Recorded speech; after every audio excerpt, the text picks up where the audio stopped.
Hi, I'm Buck, your personal tour guide to the Federal Reserve. I'm here to introduce you to one of the most complex but effective institutions in the United States. But don't worry, I'll explain it all in plain English. Just beside me is a roadmap of where we're going. Together, we'll walk through the Federal Reserve System, literally. And along the way, I'll show you just what goes on around here and why it's important. By the end of this tour, you too will be able to explain the Federal Reserve in plain English. There is no other agency of government which can overrule actions that we take. There is no other agency of government which can overrule actions that we take. There is no other agency of government which can overrule actions that we take. That would effectively be a takeover of monetary policy by the Congress, a repudiation of the independence of the Federal Reserve, which would be highly destructive to the stability of the financial system, the dollar, and our national economic situation. The Federal Reserve does not own any gold at all. We have not owned gold since 1934.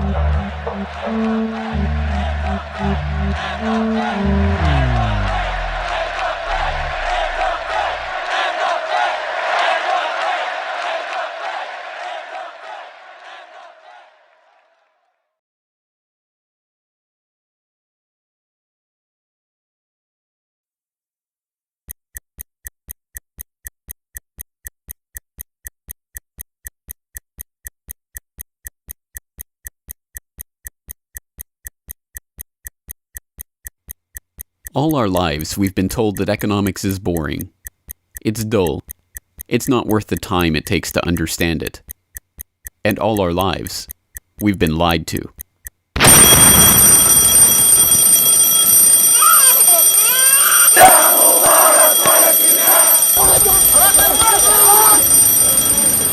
War, poverty, revolution.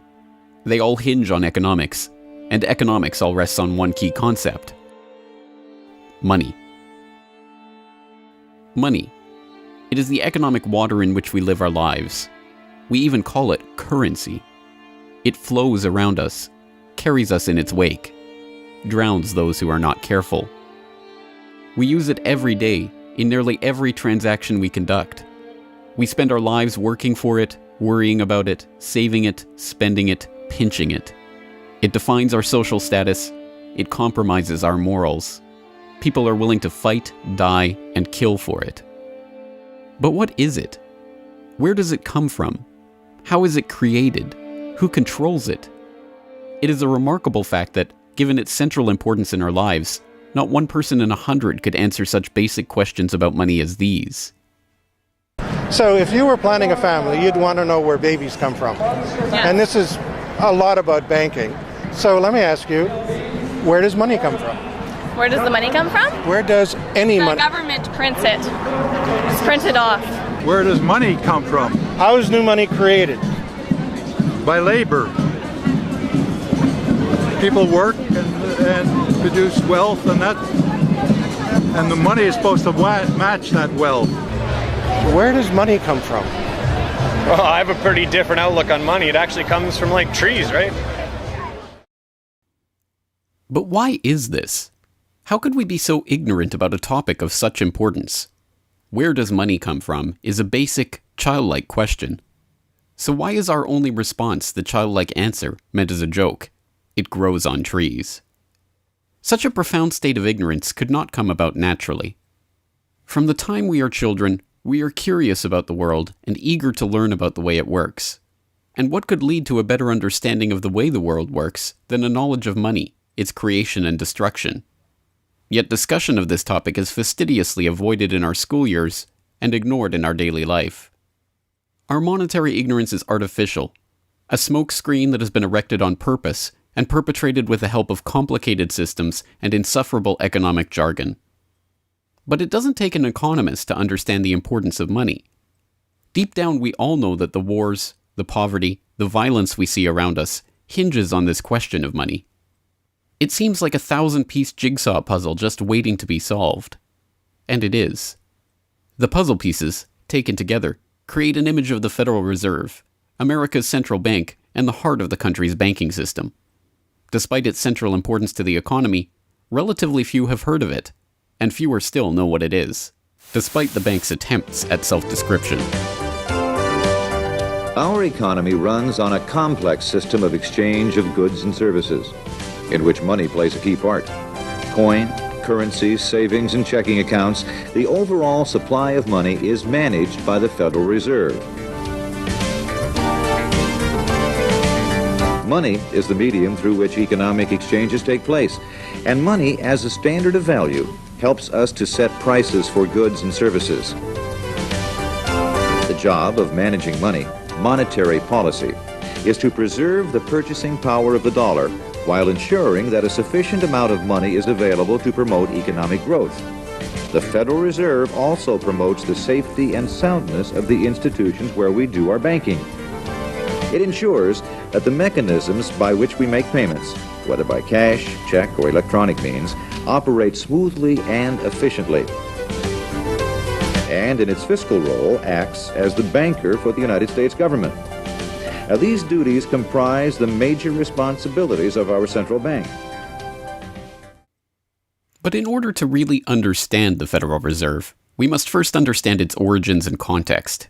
We must deconstruct the puzzle. The first piece of that puzzle lies here, in the White House. This is where the Federal Reserve Act, then known as the Currency Bill, was signed into law after passing the House and Senate in late December 1913. The New York Times of Christmas Eve 1913 described the festive scene. The Christmas spirit pervaded the gathering. While the ceremony was a little less impressive than that of the signing of the Tariff Act on October 3rd last in the same room, the spectators were much more enthusiastic and seized every occasion to applaud. There in the White House that fateful December evening, President Wilson signed away the last veneer of control over the American money supply to a cartel, a well-organized gang of crooks so successful, so cunning, so well hidden that even now, a century later, few know of its existence, let alone the details of its operations. But those details have been openly admitted for decades. Of course, just as we have been taught to find economics boring, we have been taught that this story is boring. This is the way the Federal Reserve itself tells it. The United States was facing severe financial problems. At the turn of the century, most banks were issuing their own currency, called banknotes. The trouble was, currency that was good in one state was sometimes worthless in another. People began to lose confidence in their money, since it was only as sound as the bank that issued it. Fearful that their bank might go out of business, they rushed to exchange their banknotes for gold or silver. By attempting to do so, they created the Panic of 1907. During the panic, people streamed to the banks and demanded their deposits. The banks could not meet the demand. They simply did not have enough gold and silver coin available. Many banks went under. People lost millions of dollars. Businesses suffered, unemployment rose, and the stability of our economic system was again threatened. Well, this couldn't go on. If the country was going to grow and prosper, some means would have to be found to achieve financial and economic stability. To prevent financial panics like the one in 1907, President Woodrow Wilson signed the Federal Reserve Act into law in 1913. But this is history as told by the victors, a revisionist vision in which the creation of a central bank to control the nation's money supply is merely a boring historical footnote, about as important as the invention of the zipper or an early 20th century hula hoop craze. The truth is that the story of the secret banking conclave that gave birth to that Federal Reserve Act is as exciting and dramatic as any Hollywood screenplay or detective novel yarn, and all the more remarkable for the fact that it is all true. We pick up the story, appropriately enough, under cover of darkness. It was the night of November 22nd, 1910, and a group of the richest and most powerful men in America were boarding a private rail car at an unassuming railroad station in Hoboken, New Jersey. The car, waiting with shades drawn to keep onlookers from seeing inside, belonged to Senator Nelson Aldrich, the father-in-law of billionaire heir to the Rockefeller dynasty, John D. Rockefeller Jr. A central figure on the influential Senate Finance Committee where he oversaw the nation's monetary policy, Aldrich was referred to in the press as the general manager of the nation. Joining him that evening was his private secretary Shelton, and a who's who of the nation's banking and financial elite. A. Pyatt Andrew, the Assistant Treasury Secretary, Frank Vanderlip, President of the National City Bank of New York, Henry P. Davison, a senior partner of J.P. Morgan Company, Benjamin Strong Jr., an associate of J.P. Morgan and president of Bankers Trust Co., and Paul Warburg, heir of the Warburg banking family and son-in-law of Solomon Loeb of the famed New York investment firm Kuhn Loeb and Company. The men had been told to arrive one by one after sunset to attract as little attention as possible. Indeed, secrecy was so important to their mission that the group did not use anything but their first names throughout the journey so as to keep their true identities secret even from their own servants and waitstaff. The movements of any one of them would have been reason enough to attract the attention of New York's voracious press, especially in an era where banking and monetary reform was seen as a key issue for the future of the nation. A meeting of all of them, now that would surely have been the story of the century. And it was. Their destination? The secluded Jekyll Island off the coast of Georgia, home to the prestigious Jekyll Island Club whose members included the Morgans, Rockefellers, Warburgs, and Rothschilds. Their purpose? Davison told intrepid local reporters who had caught wind of the meeting that they were going duck hunting. But in reality, they were going to draft a reform of the nation's banking industry in complete secrecy. G. Edward Griffin, the author of the best-selling The Creature from Jekyll Island and a longtime Federal Reserve researcher, explains. What happened is that the banks decided that since there was going to be legislation anyway to control their industry, that they wouldn't just sit back and wait and see what happened and cross their fingers that it would be okay. They decided that to do what so many cartels do today, they decided to take the lead. And they would be the ones calling for regulations and reform. They like the word reform. And the American people are suckers for the word reform. You just put that into any corrupt piece of legislation, call it reform, and people say, oh, I'm all for reform.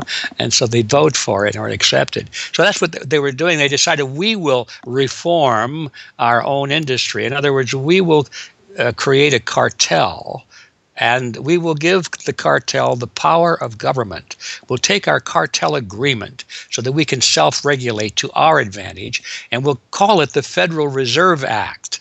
And then we'll take this cartel agreement to Washington and convince those idiots there to pass it into law.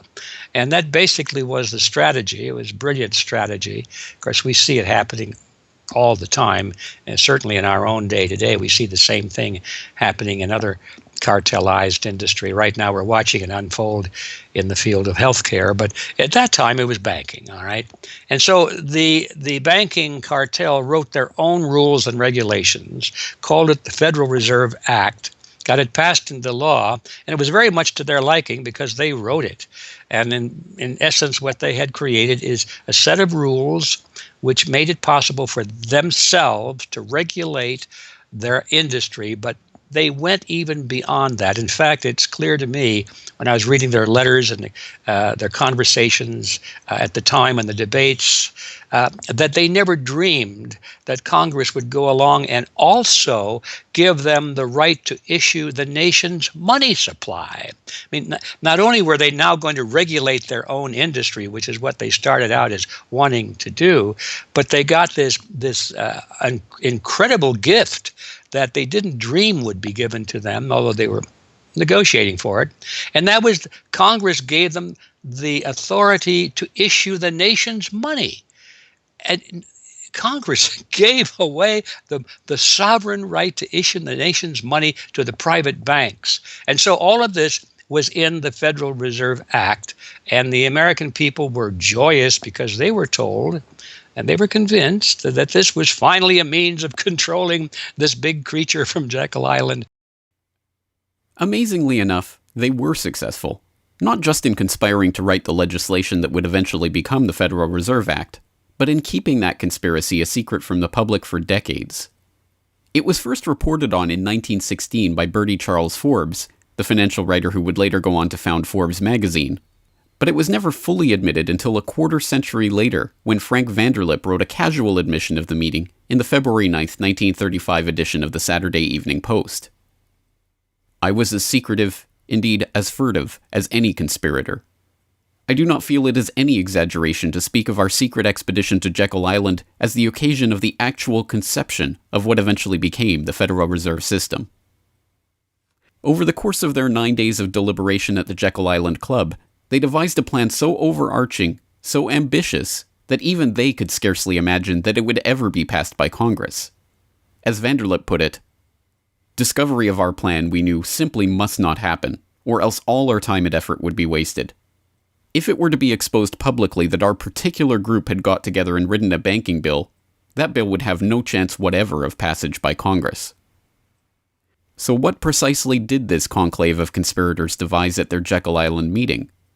A plan for a central banking system to be owned by the banks themselves, a system which would organize the nation's banks into a private cartel that would have sole control over the money supply itself. At the end of their 9-day meeting, the bankers and financiers went back to their respective offices content in what they had accomplished. The details of the plan changed between its 1910 drafting and the eventual passage of the Federal Reserve Act, but the essential ideas were there. But ultimately, this scene on Jekyll Island, too, is just one piece of a larger puzzle. And like any other puzzle piece, it has to be seen in its wider context for the bigger picture to become visible. To understand the other pieces of the puzzle and their importance in the creation of the Federal Reserve, we have to travel backward in time. The story begins in late 17th century Europe. The 9 Years' War is raging across the continent as Louis XIV of France finds himself pitted against much of the rest of the continent over his territorial and dynastic claims. King William III of England, devastated by a stunning naval defeat, commits his court to rebuilding the English navy. There's only one problem: money. The government's coffers have been exhausted by the waging of the war, and William's credit is drying up. A Scottish banker, William Patterson, has a banker's solution. A proposal to form a company to lend £1 million to the government at 6% plus $5,000 management fee, with the right of note issue. By 1694, the idea has been slightly revised, a £1.2 million loan at 8% plus $4,000 for management expenses, but it goes ahead. The magnanimously titled Bank of England is created. The name is a carefully constructed lie, designed to make the bank appear to be a government entity. But it is not. It is a private bank owned by private shareholders for their private profit, with a charter from the king that allows them to print the public's money out of thin air and lend it to the crown. What happens here at the birth of the Bank of England in 1694 is the creation of a template that will be repeated in country after country around the world. A privately controlled central bank lending money to the government at interest, money that it prints out of nothing. And the jewel in the crown for the international bankers that creates this system is the future economic powerhouse of the world, the United States. In many important respects, the history of the United States is the history of the struggle of the American people against the banksters that wish to control their money. By the 1780s, with colonies still fighting for independence from the crown, the bankers will get their wish. In 1781, the United States is in financial turmoil. The Continental, the paper currency issued by the Continental Congress to pay for the war, has collapsed from overissue and British counterfeiting. Desperate to find a way to finance the end stages of the war, Congress turns to Robert Morris, a wealthy shipping merchant who was investigated for war profiteering just 2 years earlier. Now, as Superintendent of Finance of the United States from 1781 to 1784, he is regarded as the most powerful man in America, next to General Washington. In his capacity as Superintendent of Finance, Morris argues for the creation of a privately owned central bank deliberately modeled on the Bank of England that the colonies were supposedly fighting against. Congress, backed into a corner by war obligations and forced to do business with the bankers just like King William in the 1690s, acquiesces and charters the Bank of North America as the nation's first central bank. And exactly as the Bank of England came into existence loaning the British Crown £1.2 million, the BNA started business by loaning $1.2 million to Congress. By the end of the war, Morris has fallen out of political favor and the Bank of North America's currency has failed to win over a skeptical public. the BNA is downgraded from a national central bank to a private commercial bank chartered by the state of Pennsylvania. But the bankers have not given up yet. Before the ink is even dry on the Constitution, a group led by Alexander Hamilton is already working on the next privately owned central bank for the newly formed United States of America. So brazen is Hamilton in the forwarding of this agenda that he makes no attempt to hide his aims or those of the banking interests he serves. A national debt, if it is not excessive, will be to us a national blessing, he wrote in a letter to James Duane in 1781. It will be a powerful cement of our union. It will also create a necessity for keeping up taxation to a degree which, without being oppressive, will be a spur to industry. Opposition to Hamilton and his debt-based system for establishing the finances of the U.S. is fierce. Led by Jefferson and Madison, the bankers and their system of debt enslavement is called out for the force of destruction that it is, with Thomas Jefferson writing, "The spirit of war and indictment, since the modern theory of the perpetuation of debt, has drenched the earth with blood and crushed its inhabitants under burdens ever accumulating." Still, Hamilton proves victorious. The first Bank of the United States is chartered in 1791 and follows the pattern of the Bank of England and the Bank of North America almost exactly. A privately owned central bank with the authority to loan money that it creates out of nothing to the government. In fact, it is the very same people behind the new bank as were behind the old Bank of North America. It was Alexander Hamilton, Robert Morris's former aide, who first proposed Morris for the position of financial superintendent, and the director of the old Bank of North America, Thomas Willing, is brought in to serve as the first director of the First Bank of the United States. Meet the new banking bosses, same as the old banking bosses. In the first 5 years of the bank's existence, the U.S. government borrows $8.2 million from the bank, and prices rise 72%. By 1795, when Hamilton leaves office, the incoming Treasury Secretary announces that the government needs even more money and sells off the government's meager 20% share in the bank, making it a fully private corporation. Once again, the U.S. economy is plundered while the private banking cartel laughs all the way to the bank that they created. By the time the bank's charter comes due for renewal in 1811, the tide has changed for the money interests behind the bank. Hamilton is dead, shot to death in a duel with Aaron Burr. The bank-supporting Federalist Party is out of power. The public are wary of foreign ownership of the central bank, and what's more, don't see the point of a central bank in time of peace. Accordingly, the charter renewal is voted down in the Senate, and the bank is closed in 1811. Less than a year later, the U.S. is once again at war with England. After 2 years of bitter struggle, the public debt of the U.S. has nearly tripled from $45.2 million to $119.2 million. With trade at a standstill, prices soaring, inflation rising, and debt mounting, President Madison signs the charter for the creation of another central bank, the Second Bank of the United States, in 1816. Just like the two central banks before it, it is majority privately owned and is granted the power to loan money that it creates out of thin air to the government. The 20-year bank charter is due to expire in 1836, but still in his first term, President Andrew Jackson has already vowed to let it die prior to renewal. Believing that Jackson won't risk his chance for re-election in 1832 on the issue, the bankers forward a bill to renew the bank's charter in July of that year, 4 years ahead of schedule.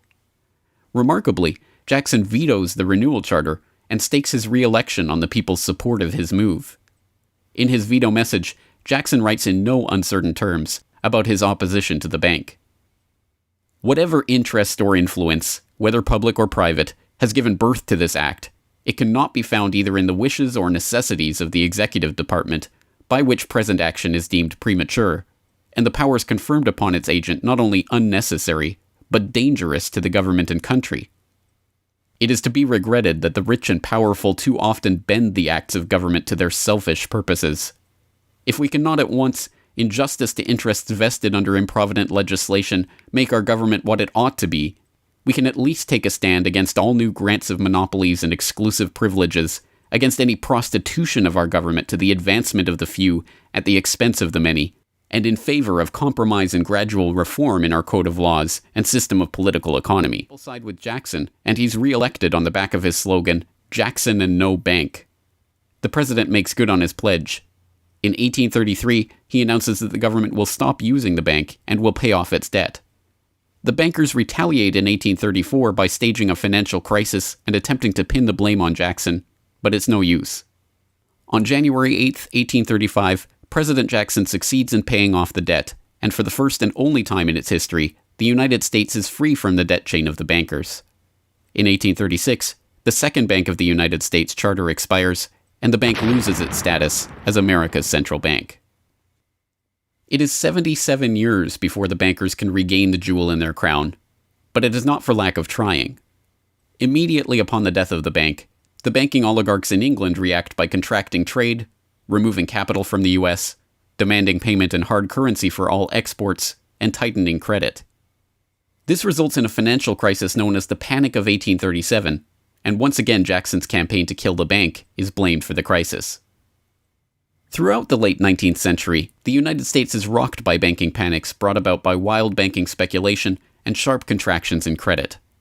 By the dawn of the 20th century, the bulk of the money in the American economy has been centralized in the hands of a small clique of industrial magnates, each with a near monopoly on a sector of the economy. There are the Astors in real estate, the Carnegies and the Schwabs in steel, the Harrimans, Stanfords, and Vanderbilts in railroads, the Mellons and the Rockefellers in oil. As all of these families start to consolidate their fortunes, they gravitate naturally to the banking sector. And in this capacity, they form a network of financial interests and institutions that centered largely around one man, banking scion and increasingly America's informal central banker in the absence of a central bank, John Pierpont Morgan. John Pierpont Morgan, or Pierpont as he prefers to be called, is born in Hartford, Connecticut in 1837 to Junius Spencer Morgan, a successful banker and financier. Morgan rides his father's coattails into the banking business, and by 1871 is partnered in his own firm, the firm that was eventually to become J.P. Morgan and Company. It is Morgan who finances Cornelius Vanderbilt's New York Central Railroad. It is Morgan that finances the launch of nearly every major corporation of the period, from AT&T to General Electric to General Motors to DuPont. It is Morgan who buys out Carnegie and creates the United States Steel Corporation, America's first billion-dollar company. It is Morgan who brokers a deal with President Grover Cleveland to save the nation's gold reserves by selling $62 million worth of gold to the Treasury in return for government bonds. And it is Morgan who, in 1907, sets in motion the crisis that leads to the creation of the Federal Reserve. That year, Morgan begins spreading rumors about the precarious finances of the Knickerbocker Trust Company, a Morgan competitor and one of the largest financial institutions in the United States at the time. The resulting crisis, dubbed the Panic of 1907, shakes the U.S. financial system to its core. Morgan puts himself forward as a hero, boldly offering to help underwrite some of the faltering banks and brokerage houses to keep them from going under. After a bout of hand-wringing over the nation's finances, a congressional committee is assembled to investigate the Money Trust, the bankers and financiers who brought the nation so close to financial ruin and that wield such power over the nation's finances. The public follows the issue closely, and in the end a handful of bankers are identified as key players in the Money Trust's operations, including Paul Warburg, Benjamin Strong Jr., and J.P. Morgan. Andrew Gavin Marshall, editor of the People's Book Project, explains. At the beginning of the 20th century, there was an investigation following the greatest of these financial panics, which was in 1907.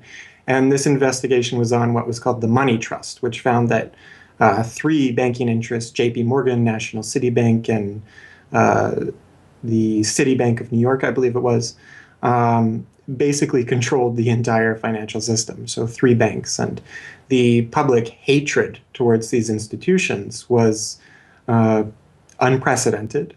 There was an overwhelming consensus in the country for establishing a central bank, but there were many different interests in pushing this, and everyone had sort of their own specific purpose behind advocating for a central bank. So to represent the most people, you had farmer interests, populists, progressives, who were advocating a central bank because they couldn't take the recurring panics, but they wanted government control of a central bank. They wanted it to be exclusively under the public control because they despised and feared the New York banks as wielding too much influence. So for them, a central bank would be a way to curb the power of these private financial interests. On the other hand, those same financial interests were advocating for a central bank to serve as a source of stability for their control of the system, also to act as a lender of last resort to them, and so that they would never have to face collapse, but also in order to exert more control through a central bank. The private New York banking community wanted a central bank under the exclusive control of them. There's a shocker. So you had all these various different interests which converged. Of course, the most influential happened to be the New York financial houses, which were more aligned with European financial houses than they were with any other element in American society. The main individual behind the founding of the Federal Reserve was Paul Warburg, who was a partner with Kuhn, Loeb and Company, European banking house. His brothers were prominent bankers in Germany at that time, and he had, of course, close connections with every major financial and really big industrial firm in the United States and most of those existing in Europe. And he was discussing all these ideas with his fellow compatriots in advocating for a central bank. In 1910, Warburg got the support of a senator named Senator Aldrich, whose family later married into the Rockefeller family.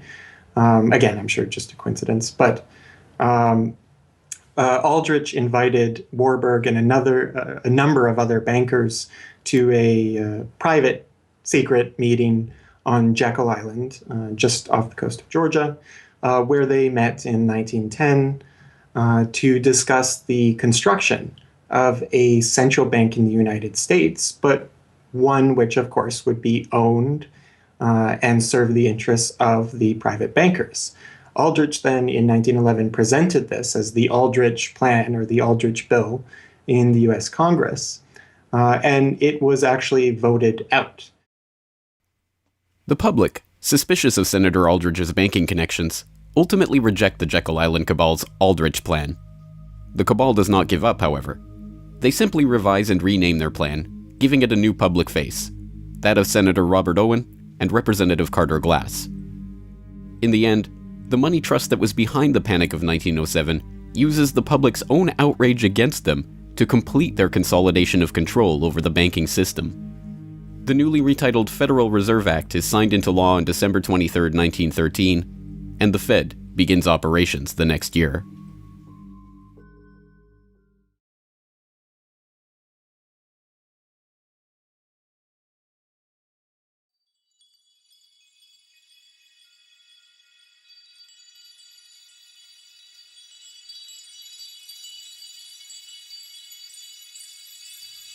So how does the Federal Reserve System work?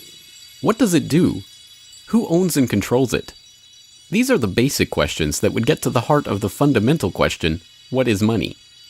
And that is why the answer to these questions have been shrouded in impenetrable economic jargon. Even the Federal Reserve's own educational propaganda, which has an unusual tendency towards cutesy animation and talking down to its audience, has a difficult time summarizing the Fed's mission and responsibilities. According to the Fed, to achieve these goals, the Fed, then and now, combines centralized national authority through the Board of Governors, remember that on the map, with a healthy dose of regional independence through the reserve banks. A third entity, the Federal Open Market Committee, brings together the expertise of the first two in setting the nation's monetary policy. Precisely what imaginary gaggle of schoolchildren is this economic gibberish aimed at? The simple truth, hidden behind the sleight of hand of economic jargon and magisterial titles, is that a banking cartel has monopolized the most important item in our entire economy: money itself. We are taught to think of money as the pieces of paper printed in government printing presses or coins minted by government mints. While this is partially true, in this day and age, the actual notes and coins circulating in the economy represent only a tiny fraction of the money in existence. Over 90% of the money supply is in fact created by private banks as loans that are payable back to the banks at interest. Although this simple fact is obscured by the wizards of Wall Street and gods of money who want to make the money creation process into some special art of alchemy carefully overseen by the government, the truth is not hidden from the public. In December 1977, the Federal Reserve Bank of New York published another of its dumbed-down cartoon-ridden information pamphlets for the general public, attempting to explain the functions of the Federal Reserve System. There in black and white, they carefully explain the money creation process. Commercial banks create checkbook money whenever they grant a loan, simply by adding new deposit dollars to accounts on their books in exchange for a borrower's IOU. Banks create money by monetizing the private debts of businesses and individuals. That is, they create amounts of money against the value of those IOUs. There it is, in plain English. The vast majority of money in the economy, the checkbook money in our accounts at the bank and that we use in our electronic transfers and digital payments, is created not by a government printing press, but by the bank itself. It is created out of thin air as debt, owed back to the bank that created it at interest. This means that bank loans are not money taken from other bank depositors, but new money simply conjured into existence and placed into your account. And the bank is able to create much more money than it has cash to back up those deposits. The Fed claims to be the entity overseeing and backing up the banking industry. It was established, according to its own propaganda, to stabilize the system and prevent bank runs like the Panic of 1907 from happening again. Throughout much of the 1800s, almost any organization that wanted could print its own money.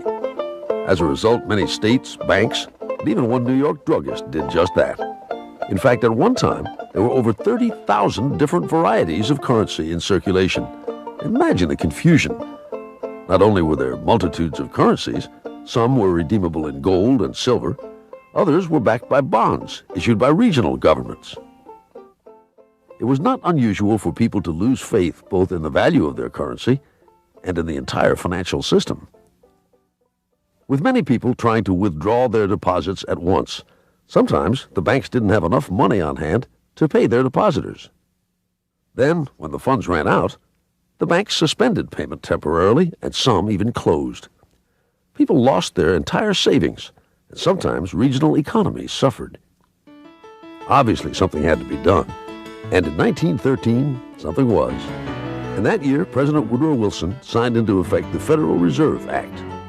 This act created the Federal Reserve System to provide a safer and more stable monetary and banking system.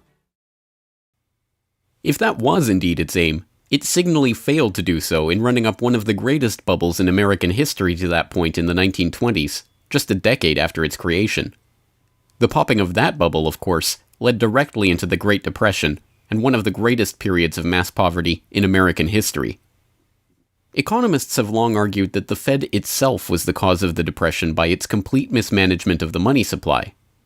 As former Federal Reserve Chairman Ben Bernanke admitted in a speech commemorating Fed critic Milton Friedman's 90th birthday, regarding the Great Depression, "You're right, we did it. We're very sorry. But thanks to you, we won't do it again." Price stability is another cited tenet of the Federal Reserve's mandate. But here, too, the Fed has completely failed to live up to its own standards. Aside from the banking system, the Federal Reserve has another responsibility that's probably even more important. It's in charge of something called monetary policy. Basically, it means trying to keep prices stable to avoid inflation. Say you buy a CD today for $14. But what if next year the price of the CD jumped to $20 or $50? Not because of a change in supply or demand, but because all prices were going up. That's inflation. There are a lot of different causes of inflation, but one of the most important is too much money. The Fed can adjust the money supply by injecting money into the system electronically or by withdrawing money from the economy. Think of it. The Federal Reserve has the ability to create money and make it disappear. What's most important is what happens as a result. Anytime the supply of money is altered, the effects are felt throughout the economy. The Fed's methods have changed over time to take advantage of the latest computers and electronics, but its mission remains the same: to aim for stable prices, full employment, and a growing economy. 100 years ago, in 1913, the Fed was created, and we've marked it with a vertical line there. Consumer prices now are about 30 times higher than they were when the Fed was created in 1913. Paper money, too, is the responsibility of the Federal Reserve. Hence, the dollars in circulation are not Treasury notes, not bills of credit, but Federal Reserve notes, debt-based notes backed up, ultimately, by the government's own promise to pay. It's sovereign bonds backed up by the taxpayers themselves. At one time, the Federal Reserve banks were legally required to keep large stockpiles of gold in reserve to back up these notes. But that requirement was abandoned, and today the notes are backed up mostly by government securities. The Fed no longer keeps any actual gold on its books, but gold certificates issued by the Treasury and valued not at the spot price of $1,300 per troy ounce, but an arbitrarily fixed statutory price of $42 2/9 per ounce. But I do have one question. During the crisis or any time that you're aware of, has the Federal Reserve or Treasury participated in any gold swaps arrangements? The Federal Reserve does not own any gold at all. We have not owned gold since 1934. So we have not engaged in any gold swaps. But it appears on your balance sheet that you hold gold. What appears on our balance sheet is gold certificates. When we turned before 1934, the Federal Reserve did own gold. We turned that over by law to the Treasury and received in return for that gold certificates. If the Treasury entered into, because under the Exchange Stabilization Fund, I would assume they probably have the legal authority to do it.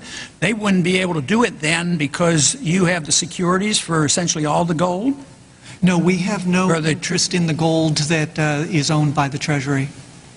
We have simply an accounting document that is called gold certificates that represents the value at a statutory rate and still that we gave to the Treasury in 1930. And still measured at $42 an ounce, which makes no sense whatsoever. Clearly, there is a discrepancy between what we are led to believe is motivating the Fed and what it actually does. To understand what the Fed is actually intended to do, it's first important to understand that the Federal Reserve is not a bank per se, but a system. This system codifies, institutionalizes, oversees, and undergirds a form of banking called fractional reserve banking, in which banks are allowed to lend out more money than they actually have in their vaults. The whole process starts, the process of decay and corruption starts with something called fractional reserve banking. That's the technical name for it. And what that really means is that as the banking institution developed over several centuries, starting, of course, in Europe, it developed the practice of legalizing a certain dishonest accounting procedure. In other words, in the very, very beginning, if you want to go all the way back, people would bring their gold or silver to the banks for safekeeping. And they'd say, give us a paper receipt. And we don't want to guard our silver and our gold because, people could come in the middle of the night and they could kill us or tie us up and threaten us, and they'll get our gold and silver, so we can't really guard it. We'll take it to the bank and have them guard it, and we just want a paper receipt so that we can take the receipt back and get our gold anytime we want. And so in the beginning, money was receipt money. They could then, instead of changing or exchanging the gold coins, they could exchange the receipts, and people would accept the receipts just as well as the gold, knowing they could get the gold. And so these paper receipts being circulated were, in essence, the very first examples of paper money. Well, the banks learned early on that game that here they were sitting on this pile of gold and all these paper receipts out there. People weren't bringing the receipts in anymore. Very few of them, maybe 5%, maybe 7% of the people would bring in their paper receipts and ask for the gold. So they said, why don't we just sort of give more receipts out than we have gold? They'll never know because we only are asked at the best 7% of it, so we can create more receipts for gold than we have, and we can collect interest on that because we'll loan that into the economy and we'll charge interest on this money that we don't really have. And it's a pretty good gimmick, don't you think? And they, well, yeah, of course. And so that's how fractional reserve banking started. And now it's institutionalized, and they teach it in school.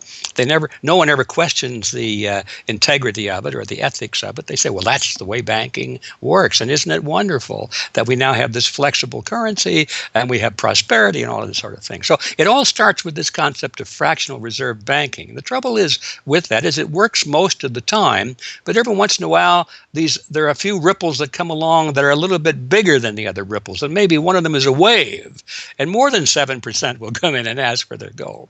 Maybe 20% will come in, or 30%. And well, now the banks are embarrassed because the fraud is exposed. They say, well, we don't have your gold. What do you mean you don't have my gold? I gave it to you and put it on deposit, and you said you'd safeguard it. Well, we don't have it. We loaned it out. So then the word gets out, and everybody and their uncle comes and lines up for their gold. And of course, they don't have it, and the banks are closed. They have bank holidays, and the banks are embarrassed. They go out of business. People lose their savings, and you have these terrible banking crashes that were ricocheting all around the world prior to this time. And that's what caused the concern. One of the things that caused the concern of the American people, they didn't want that anymore. They wanted to put a stop to that. And that was the whole purpose, supposedly, of the Federal Reserve System, was to put a stop to that. But since the people who designed the plan to put a stop to it were the very ones who were doing it in the first place, you can not be surprised that their solution was not a very good one insofar as the American people were concerned. Their solution was to expand it. Not to control it, but to expand it.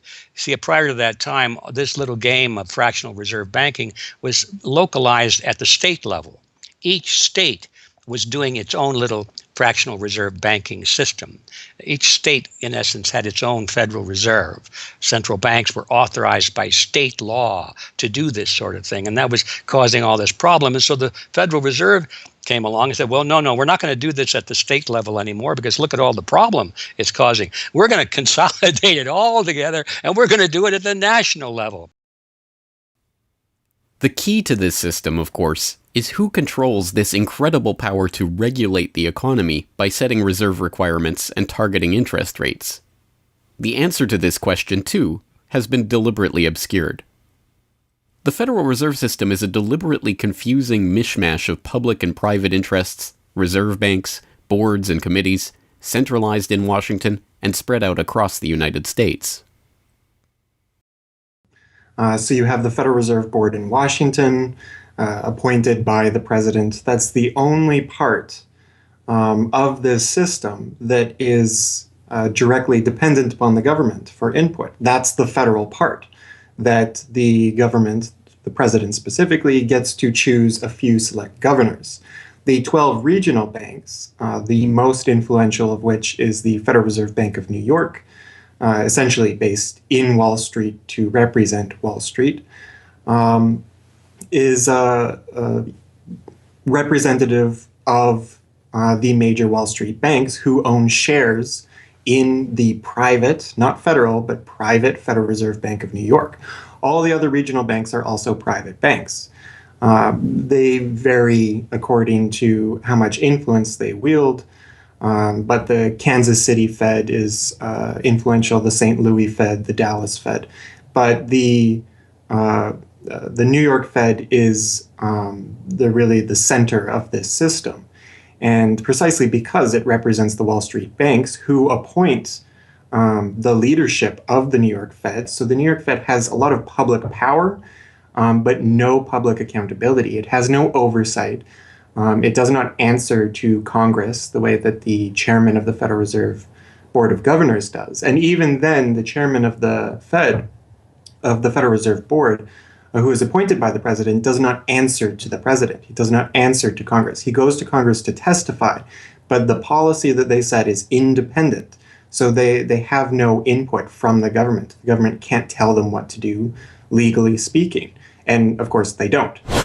Do you think it would cause problems for the Fed or for the economy if that legislation was to pass? My concern about the legislation is that if the GAO is auditing not only the details of the programs, but is making judgments about our policy decisions that would effectively be a takeover of monetary policy by the Congress, a repudiation of the independence of the Federal Reserve, which would be highly destructive to the stability of the financial system, the dollar, and our national economic situation. The Federal Open Market Committee is responsible for setting interest rates. Now, this committee, which is enormously powerful, has as its membership the governor and vice chair of the Federal Reserve Board. But the Federal Open Market Committee, most of the membership is the presidents of the regional Federal Reserve banks representing private interests. So they have significant input into setting the interest rates. Interest rates are not set by a public body, they're set by private financial and corporate interests. And that's whose interests they serve, of course. The reason that the Federal Reserve goes to such great lengths to make its organizational structure as confusing as possible is to cover up the massive conflicts of interest that are at the heart of the system. The fact is that the Federal Reserve System is comprised of a board of governors, 12 regional banks, and an open market committee. The privately owned member banks of each Federal Reserve Bank vote on the majority of the Reserve Bank's directors, and the directors vote on members to serve on the Federal Open Market Committee, which determines monetary policy. What's more, Wall Street is given a prime seat at the table, with tradition holding that the president of the powerful New York Federal Reserve Bank be given the vice chairmanship of the FOMC and be made a permanent committee member. In effect, the private banks are the key determinants in the composition of the FOMC, which regulates the entire economy. According to the Fed, its monetary policy decisions do not have to be approved by the president or anyone else in the executive or legislative branches of government, it does not receive funding appropriated by the Congress, and the terms of the members of the Board of Governors span multiple presidential and congressional terms. Or, in the words of Alan Greenspan, what is the proper relationship, what should be the proper relationship between a chairman of the Fed and a president of the United States? Well, first of all, the Federal Reserve is an independent agency, and that means basically that there is no other agency of government which can overrule actions that we take. The Fed goes on in its self-mythologization to state that it is not a private, profit-making institution. This characterization is dishonest at best, and an outright lie at worst. The regional banks are themselves private corporations, as noted in a 1928 Supreme Court ruling. Instrumentalities like the national banks or the Federal Reserve Banks, in which there are private interests, are not departments of the government. They are private corporations in which the government has an interest. This point is even admitted by the Federal Reserve's own senior counsel.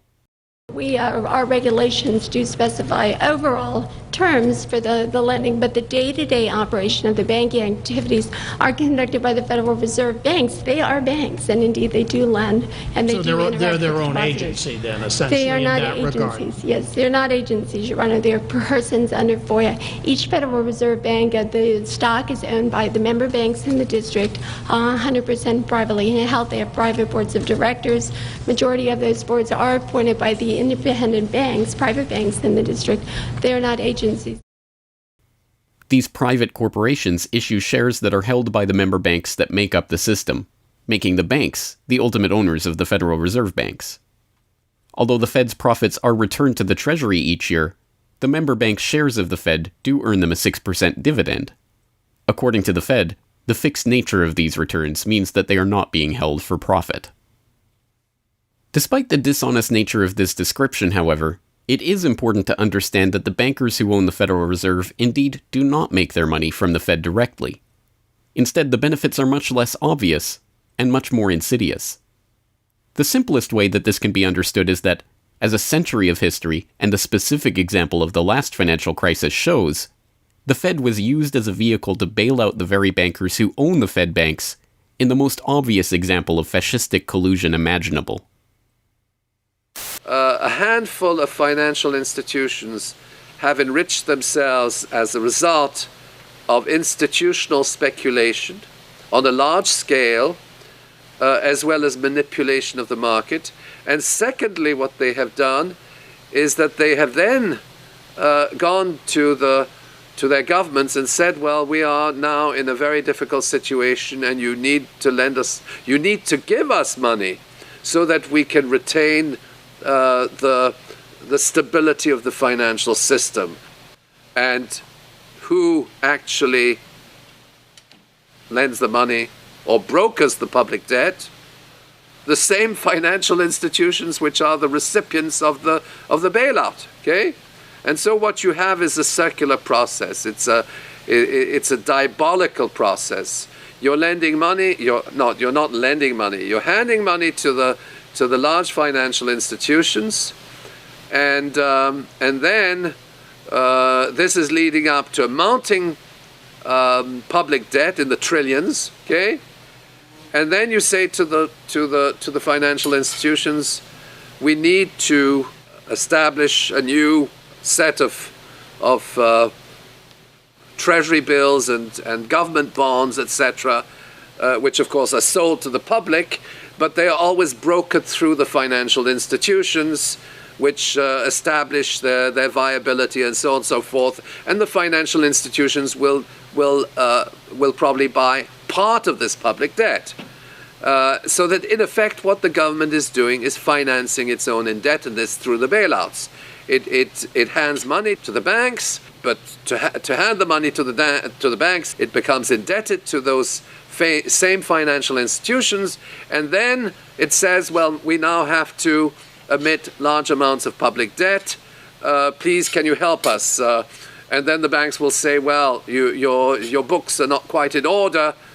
And then the government will say, well, obviously they're not in order because we've just handed you $1.4 trillion of bailout money, and we're now in a very difficult situation, so we need to borrow money from the people who are, in fact, the recipients of the bailout. So this is really what we're dealing with. We're dealing with a circular process. The 2008 crisis and subsequent bailouts are merely the latest and most brazen examples of the fundamental conflicts of interest at the heart of America's privately owned central banking system. Beginning with the collapse of Lehman Brothers in September of that year, the Federal Reserve embarked on an unprecedented program of bailouts and special zero-interest lending facilities for the very banks that had caused the subprime meltdown in the first place. By the cartelization of the Federal Reserve structure, and thus not by accident, it was the very bank presidents who had overseen their banks' lending practices that ended up in the director positions of the Federal Reserve banks that voted on where to direct the trillions of dollars in bailout money. And unsurprisingly, they directed it toward their own banks. A stunning 2011 Government Accountability Office report examined $16 trillion of bailout facilities extended by the Fed in the wake of the crisis and exposed numerous examples of blatant conflicts of interest. Jeffrey Immelt, chief executive of General Electric, served as a director on the board of the Federal Reserve Bank of New York. At the same time, the Fed provided $16 billion in financing to General Electric. JP Morgan Chase chief executive Jamie Dimon, meanwhile, was also a member of the board of the New York Fed during the period that saw $391 billion in Fed emergency lending directed to his own bank. In all, Federal Reserve Board members were tied to $4 trillion in loans to their own banks. These funds were not simply used to keep these banks afloat, but actually to return these Fed-connected banks to a period of record profits in the same period that the average worker saw their real wages actually decrease and the economy on Main Street slow to a standstill.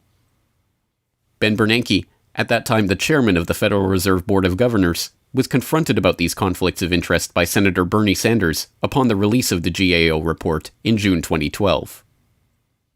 Senator, you raised an important point, which is that this is not something the Federal Reserve created. This is in the statute. Congress in the Federal Reserve Act said this is the governance of the Federal Reserve, and more specifically that bankers would be on the board. And 6 out of 9. Sorry? 6 out of 9 in the regional banks are come from the banking industry. That's correct, and that is in the law. And right. I'll answer your question, though. The answer to your question is that Congress set this up.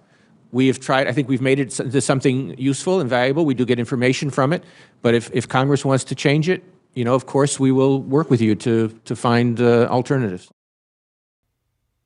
Bernanke is completely right. These conflicts are, in fact, a part of the institution itself, a structural feature of the Federal Reserve that was baked into the Federal Reserve Act itself over 100 years ago by the bankers who conspired to cartelize the nation's money supply. You could not ask for a more succinct reason why the Federal Reserve itself, this admitted cartel of banking interests, needs to be abolished. But you could get one.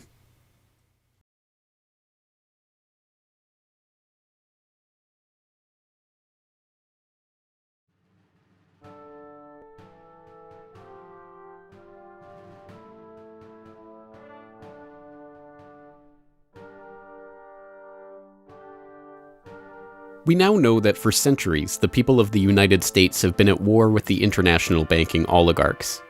That war was lost, seemingly for good, in 1913 with the creation of the Federal Reserve. With the passage of the Federal Reserve Act, President Woodrow Wilson consigned the American population to a century in which the money supply itself has depended on the whims of the banking cabal. A century of booms and busts, bubbles and depressions, has led to a wholesale redistribution of wealth toward those at the very top of the system. At the bottom, the masses toil in relative poverty, single-income households becoming double-income households out of necessity, their quality of life being slowly eroded as the Federal Reserve notes that pass for dollars are themselves devalued. Worse yet, the fraud itself perpetuates Alexander Hamilton's persistent myth that a national debt is necessary at all. The US is now locked into a system whereby the government issues bonds to generate the funds for their operations, bonds that are backed up by the taxation of the public's own labor. The perpetrators of this fraud, meanwhile, remain in the shadows, largely ignored by a general public that could instantly recognize the latest Hollywood heartthrob or pop idol, but have no clue what the head of Goldman Sachs or the New York Fed does, let alone who they are. This cabal bear allegiance to no nationality, no philosophy or creed, no code of ethics. They are not even motivated by greed, but power. The power that the control of the money supply inevitably brings with it. After a person has all the money in the world that you could possibly use to buy anything you want, what's left to capture your imagination? And the answer, of course, is power. Power over people. Now, money is power over people, but there's another power over people as well, and that is the political power, the social power. And I think this has now become the dominant driving force of these people. They've already got the money. They've got it locked down. Now they're striving for this new world order, as their name for it. They want all of the world into one political unit, which they dominate, not only with money, but with military and psychological means and education and media and propaganda. They want total control over every human on the planet. And by golly, they're moving pretty rapidly in that direction. It did not take long for this lust for power to rear its head. In 1921, just 7 years after the Fed began operations, the same J.P. Morgan-connected banking elite that founded the Federal Reserve incorporated an organization called the Council on Foreign Relations with the goal of taking over the foreign policy apparatus of the United States, including the State Department. In this quest, it was remarkably successful. Although there are only about 4,000 members in the organization today, its membership has included 21 Secretaries of Defense, 18 Treasury Secretaries, 18 Secretaries of State, 16 CIA directors, and many other high-ranking government officials, military officers, business elite, and, of course, bankers. The first director of the CFR was John W. Davis, J.P. Morgan's personal lawyer and a millionaire in his own right. Together with its sister organizations in Britain and elsewhere around the world, these groups would work together toward what they called a New World Order of total financial and political control directed by the bankers themselves. As Carroll Quigley, noted Georgetown historian and mentor of Bill Clinton, wrote in his 1966 work, Tragedy and Hope, A History of the World in Our Time, the powers of financial capitalism had a far-reaching aim, nothing less than to create a world system of financial control in private hands, able to dominate the political system of each country and the economy of the world as a whole. This system was to be controlled in a feudalist fashion by the central banks of the world acting in concert, by secret agreements arrived at in frequent private meetings and conferences. The apex of the system was to be the Bank for International Settlements in Basel, Switzerland, a private bank owned and controlled by the world's central banks, which were themselves private corporations. This is why the bankers and their partners in government and business conspired to bring about the 2008 crisis. Not for the pursuit of money, but power. In the same way the bankers used the panic of 1907 to consolidate their control over the money supply, they hope to use the 2008 crisis and subsequent panics, which they themselves have created, to consolidate their political control. The International Summit for the Global Financial Crisis has been expanded from G7 to G20 because the leading 7 developed countries cannot solve the crisis alone. This expanded meeting raises the question whether a new global financial system will be created. So is this some sort of new world order, which Gordon Brown kind of alluded to? British Prime Minister Gordon Brown has described the quote-unquote guiding principles to be addressed at the summit. They are transparency, sound banking, responsibility, integrity, and get this, global governance, unquote. I think a new world order is emerging, and with it the foundations of a new and progressive era of international cooperation. The inevitable conclusion, one that flows necessarily from the true understanding of this situation, is that the Federal Reserve System needs to be consigned to the dustbin of history. After a century of enslavement, it is time for the American public to finally throw off the bankers' debt chains. If there was ever a point in human history to start questioning alternatives, this would be it. And to think that where we are and simply say, oh, well, this is the best of our options. How many of the best options lead to self-destruction? Doesn't sound like a best option. I think that with a world of 7 billion people, we can probably come up with something better than a system in which a few thousand people benefit so much at the expense of everything else on this world, and at the expense of the potential for the future of mankind. They're leveraging our future. And so long as we accept this way of thinking, so long as we accept these institutions as having dominance, that's the direction we'll be going. So I think reform is a good way to try and stall and to push back directly against the expanding and evolving power structures. But a radical change is what's really needed, and that has to be built from the bottom up. But I think that these two processes can and should go together in parallel. If you've made it this far, congratulations. You are now better informed on the economic history of the United States and the truth about the Federal Reserve than 99% of the population. If you do nothing else, then just working to get those around you educated on this information alone will have a profound effect. Once they learn of the scam, many are motivated to do something about it, and they, in turn, inform others. This is the viral nature of suppressed truth, and it is the reason that more people are aware of and energized by the issue of the Federal Reserve and the nature of money than ever before. Perhaps even more amazingly, this movement is spreading to other parts of the globe.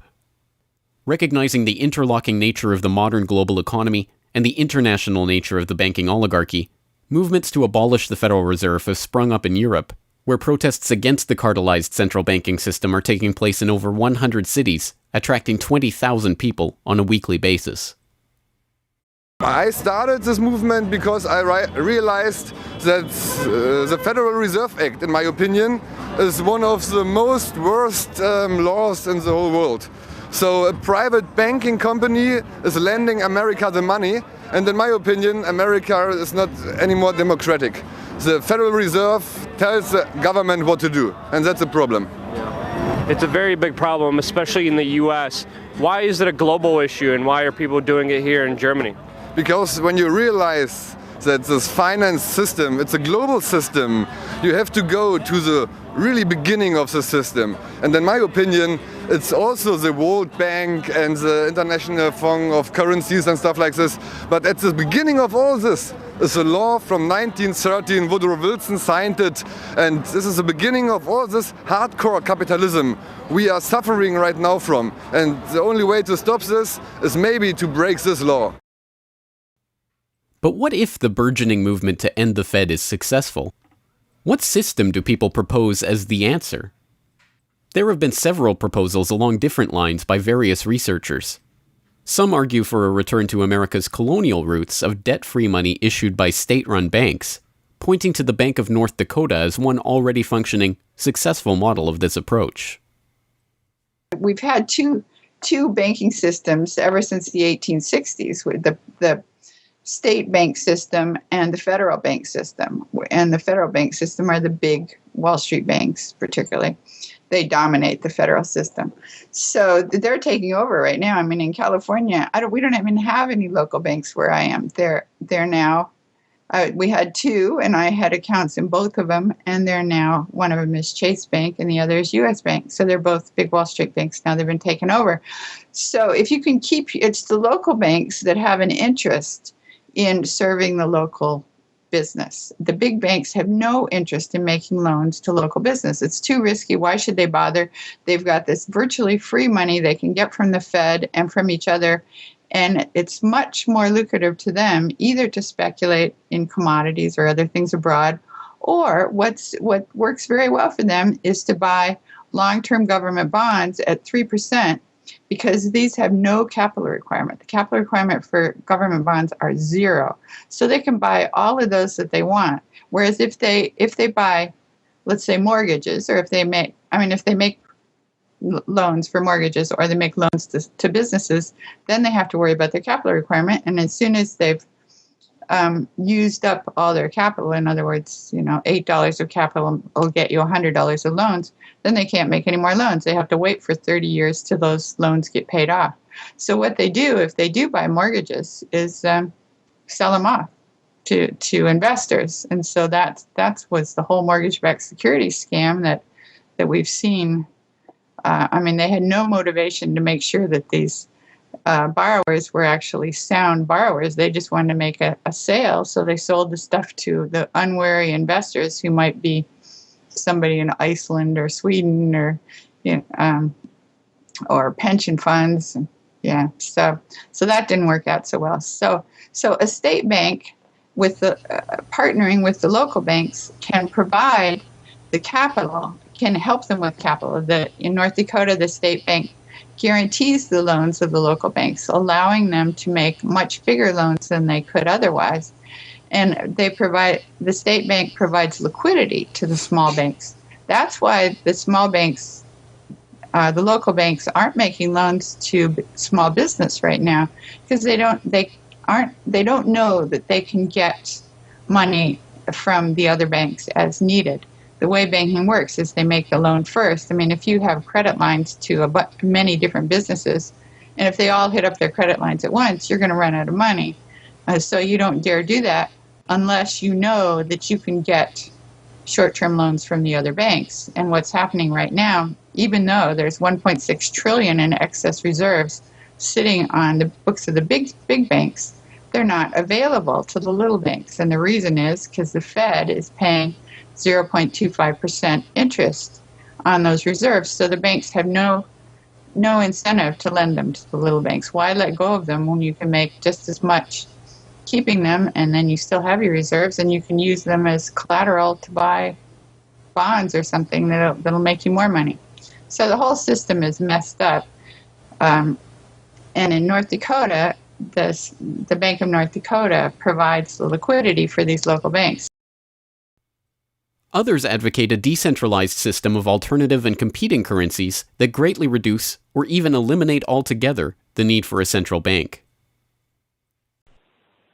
Well, 22 years ago in Ithaca, New York, I noticed that a lot of people, friends particularly, had skills and time that were not being employed or respected by the prevailing economy. And while we had much desire to create things and trade them with each other, and many services we could provide to each other. We didn't have the money. So, since I have a background in graphic design, journalism, and arrogance, I went to my computer and designed paper money for Ithaca, New York. Designed pretty colorful money, with pictures of children, waterfalls, and trolley cars, and denominated in hours of labor. 1 hour note, half hour, quarter, eighth hour note, 2 hour note, and then began to issue to each of the pioneer traders who had agreed to be listed in the directory a specific starter amount. And the game began. An hour has been worth an hour of basic labor, or 10 US dollars, which at that time, 20 years ago, was double the minimum wage. People who usually expect more than $10 per hour of their service can charge multiple hours per hour, but the denomination puts as residents of our community that reminder that we are fellow citizens, not merely winners or losers scrambling for dollars. And it introduces us to each other on the basis of these skills and services that we have, that we are more proud to provide for each other than often is the case with a conventional job, just the stuff we have to do to get the money to pay the bills. So through that trading process, that more intimate scale process within the community, we're more easily able to become friends and lovers and political allies. It's an inspiring story, and tell people about how much money has circulated through this community. I mean, it's important for people to understand just how successful this has been. Because we're not a computer system, we don't have a specific volume of trading recorded, but by the grapevine, by phone surveys, and over the years watching the money move, we were able to guess very reliably that several $1 million equivalent of this money has transacted over those years, making loans without charging interest up to $30,000 value, which is the fundamental monetary revolution in our system. Then as well, making grants of the money to over 100 community organizations. Some argue for currencies whose mathematical nature prevent them from being merely conjured into existence whenever a federal government wants to wage another war of aggression or forge another link in the seemingly endless train of governmental tyranny and abuse. What people have to understand about Bitcoin is that it's a completely decentralized network. There's no central server, there's no controlling company, there's no office. It's just free software that anyone can download and start running on their computer anywhere in the world. And that the Bitcoins themselves can be transferred to or from anyone anywhere in the world. And it's impossible for any bank or government or entity to block you from sending or receiving those Bitcoins. There's a limited supply of those Bitcoins. There will never, ever, ever be more than 21 million Bitcoins. And so because, like everything, the price is set based on supply and demand, because the supply of Bitcoins is limited and the demand is increasing as more and more people start to use them and more websites start to accept them, the price of Bitcoins in terms of dollars is going to have to increase even a lot more than the $500 per Bitcoin that it is today. Are there any drawbacks at all to the idea of using a cryptocurrency? If you're part of the current power elite that can just print money at will to spend on whatever you feel like, then yeah, the world switching over to Bitcoin is probably not going to benefit you. But if you're one of the normal people that aren't working for the Federal Reserve or any central bank that's printing money to pay to your friends and that sort of thing, then a Bitcoin world is a wonderful thing for you. Sound money, cryptocurrencies, state banks, LETS programs, self-issued credit. These and many other solutions have all been proposed, and many of them are in use in different localities today. Information on all of these ideas and how they are being applied in various parts of the world are widely available online. The point is that the question of what money is and how it should be created is perhaps the single greatest question facing humanity as a whole, and yet it is one that has been almost completely eliminated from the national conversation. Until recently. End the Fed! End the Fed! End the Fed! End the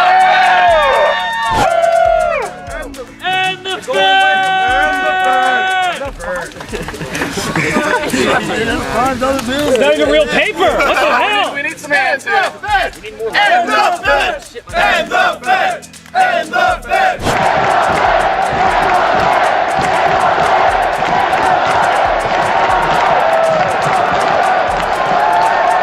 I haven't even gotten to that part yet.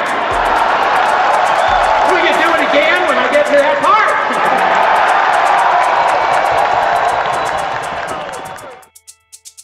And so the rest of the story is now in our hands.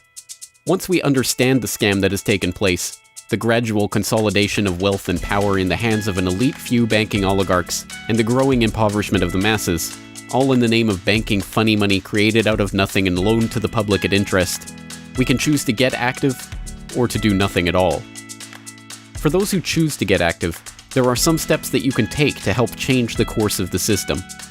First, follow the links and resources from the transcript of this documentary at corbettreport.com/Federal Reserve to familiarize yourself with the history, the connections, and the functions of the Federal Reserve System. If you can't explain this material to yourself, then you will never be able to teach it to others. Secondly, begin reaching out to others to bring them up to speed on the issue. It can be as simple as broaching this conversation in the Monday morning water cooler talk, or passing out a copy of this documentary, or sending out links to this information to your email list. Insert this topic into your conversations. When people start talking about the national debt, or the state of the economy, or other political talking points, get them to question the roots of these issues, and why there is a national debt at all. Thirdly, when you are able to find or create a group of like-minded people in your area who are engaged with the issue, start a study group on the issue and its solutions. The study group can help source alternative or complementary currencies in the local area, or, if none exist already, the group can form the basis for a community of local businesses and customers who are willing to start experimenting with ways to wean themselves off of the Federal Reserve notes. Fourthly, use the resources at corbettreport.com, including the Federal Reserve information flyer, or hold DVD screenings to attract interest in your group and draw others into studying the true nature of the monetary system. The work of building up an alternative to the current system can seem daunting, even at times overwhelming. But it is important to keep in mind that the Federal Reserve System that seems so monolithic today has only been around for 1 century. Central banks have been defeated in America before, and they can be defeated again. The question of how we decide to change this system is not rhetorical.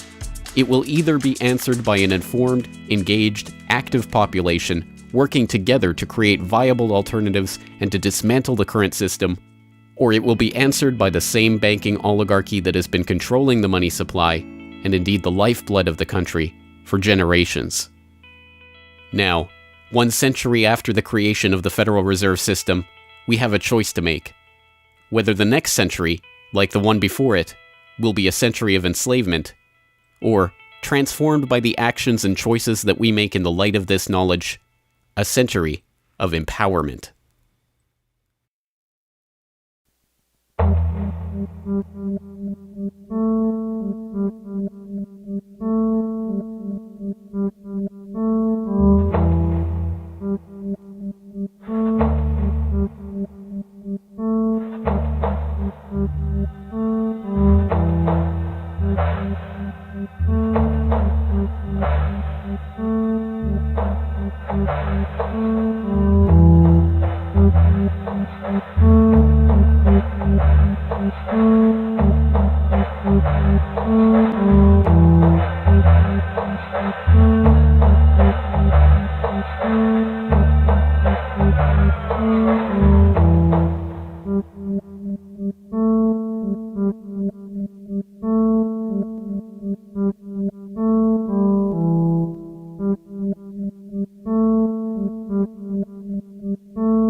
Hello, this is James Corbett of CorbettReport.com, the writer, producer, director, narrator, and just about everything else you can imagine with regards to the documentary that you just finished watching, Century of Enslavement, The History of the Federal Reserve.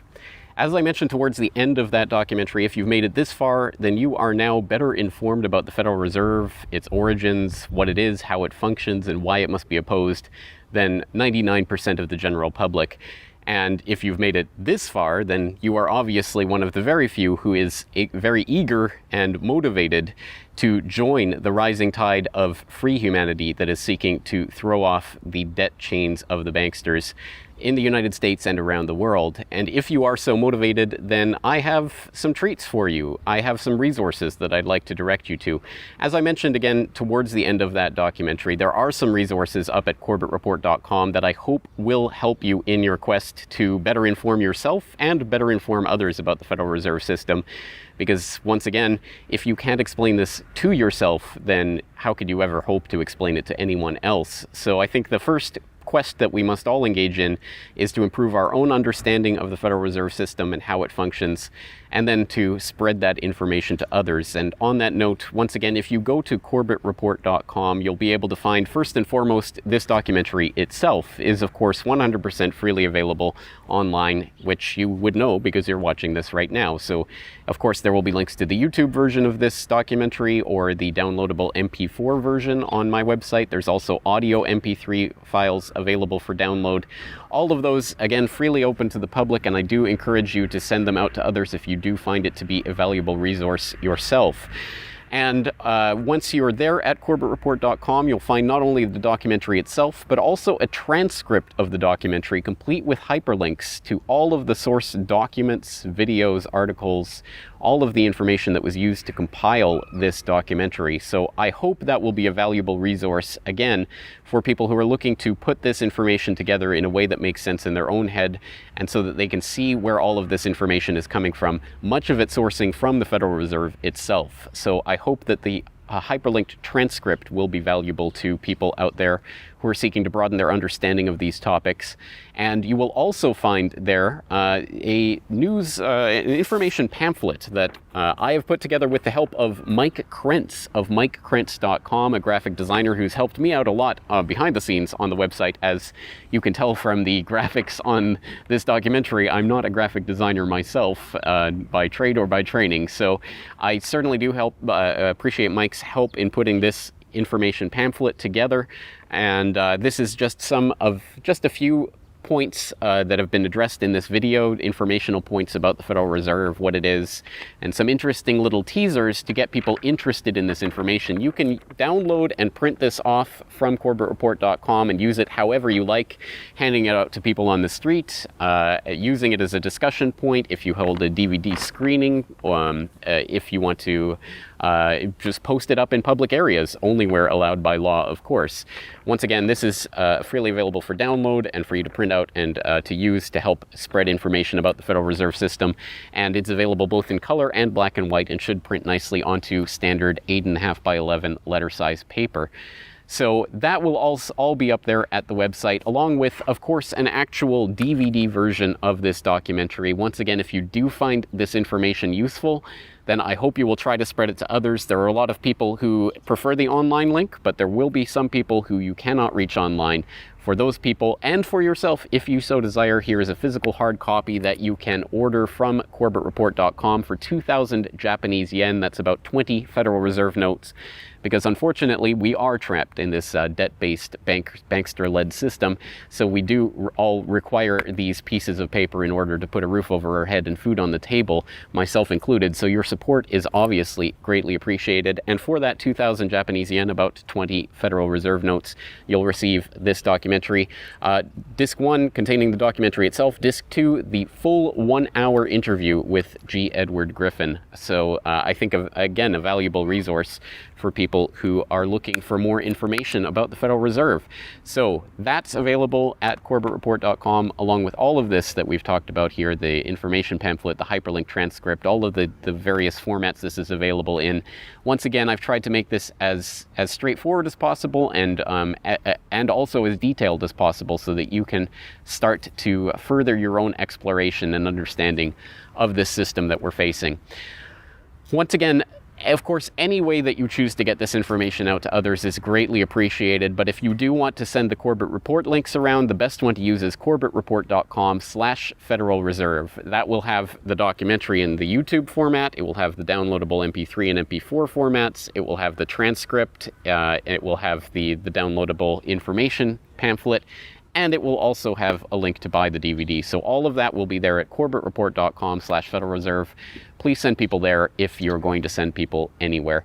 So once again, I really do salute you for taking time out of your busy day, out of your schedule, to devote yourself to watching and learning and understanding this material, and to helping spread this information and awareness to others, because it is only together that we will ever be able to form the movement that will ultimately turn the tide against the banksters and defeat the Federal Reserve and all of the similarly privately controlled central banks all around the world. So once again, thank you for your time and attention. I'm James Corbett of CorbettReport.com.